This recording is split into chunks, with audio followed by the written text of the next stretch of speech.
సరే, బైబిల్లో దేవుడు స్టార్టింగ్ ఎవరిని శపించాడు, ఎవరిని శిక్షించాడు? మొదటిగా శపించింది సర్పాన్ని. నీవు బ్రతుకు దినములన్నీ పొట్టతో పాకుతావని చెప్పి సర్పాన్ని శపించాడు. ఆదామునేమో శిక్షించాడు. అంటే నీవు ప్రయాసం, అంటే ఆదాము హవ్వల్ని శిక్షించారు. నీవు ప్రయాసంతో కష్టపడి నీవు తింటావని చెప్పేసి దేవుడు ఆదామునకు ఏం చేశారంటే శిక్షించారు. చాలామంది హవ్వను మొదటిగా ఆదామును కూడా శపించారు అని అనుకుంటారు. కానీ నిజానికి ఆదాముని శపించలేదు, దేవుడు శిక్షించాడు. శపించిందల్లా ఎవరినంటే సర్పాన్ని శపించాడు, అలాగే భూమిని శపించాడు. అంతే తప్ప ఆదాముని హవ్వల్ని దేవుడు శిక్షించాడు.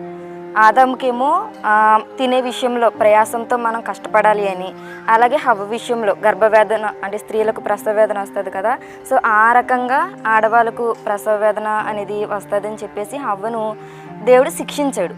అంతే తప్ప వాళ్ళిద్దరిని శపించలేదు.